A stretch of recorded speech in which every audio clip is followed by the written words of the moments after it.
ஒரு சாதாரண மனிதன் 5 லட்சம் லோன் கட்டலன்னா அவமானம். அப்படின்னா 10 லட்சம் கோடி கடன் வாங்கின அரசியல்வாதிகளுக்கு என்ன தண்டனை? தமிழ்நாட்டுக்கு 10 லட்சம் கோடி கடன். இந்த ஒரு வார்த்தை சாதாரண நியூஸ் இல்ல. ஒவ்வொரு குடும்பத்தோட எதிர்காலத்தையும் தொட்டுக்கொண்டிருக்கும் பெரிய கேள்வி. ஒரு சாதாரண மிடில் கிளாஸ் மனிதன் கார் லோன் வாங்குறான், வீட்டு லோன் வாங்குறான், ஒரு பர்சனல் லோன் வாங்குறான். ஒரு இஎம்ஐ மிஸ் ஆயிடுச்சுன்னா என்ன ஆகுது? காலையிலேந்து இரவு வரை ஃபோன் கால்ஸ். சார், பேமெண்ட் எப்போ? சார், ஓவர்டியூ இருக்கு. சார், உங்க நண்பருக்கு கால் பண்ணலாமா? அவனோட ஆஃபீஸ் ஃப்ரெண்ட்ஸ் கிட்ட கால், பாஸ் கிட்ட கால். குடும்பத்துக்கே அவமானம். ஆனா தமிழ்நாடு மாதிரி ஒரு மாநிலம் 10 லட்சம் கோடி கடன் வாங்கியிருக்குன்னு சொல்றாங்க. அப்போ கேள்வி என்ன? இந்த கடன் யார் வாங்குனது? எதுக்காக வாங்குனது? அந்த பணம் எங்க போச்சு? மக்களுக்கு என்ன பெனிஃபிட் கிடைச்சது?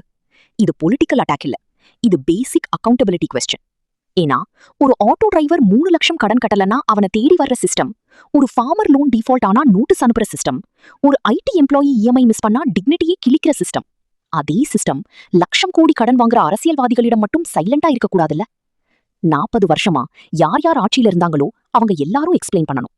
எடப்பாடி காலத்துல எவ்ளோ கடன், ஸ்டாலின் ஆட்சியில எவ்ளோ இன்க்ரீஸ், அந்த மணி இன்ஃப்ராஸ்ட்ரக்சர்க்கா, எம்ப்ளாய்மெண்ட்கா, இண்டஸ்ட்ரி குரோத்கா அல்லது எலெக்ஷன் பாலிடிக்ஸ்கா?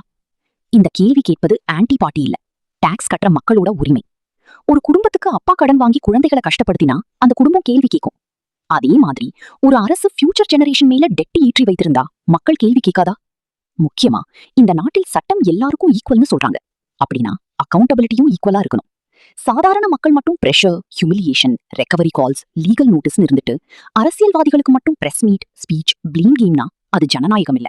மக்கள் இப்போ இமோஷனல் ஸ்பீச்சஸ் கேட்க மாட்டாங்க, டேட்டா கேட்பாங்க, டிரான்ஸ்பாரன்சி கேட்பாங்க, ஒவ்வொரு ரூபாய்க்கும் எக்ஸ்பிளனேஷன் கேட்பாங்க. தமிழ்நாட்டின் ஃபியூச்சர் ஃப்ரீபீஸ்ல இல்ல, ஃபைனான்சியல் டிசிப்ளின்ல இருக்கு. கடைசியாக ஒரு கேள்வி.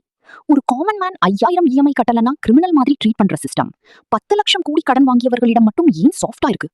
இந்த கேள்விக்கான பதில் வரும் வரை மக்களின் சந்தேகம் நிக்காது.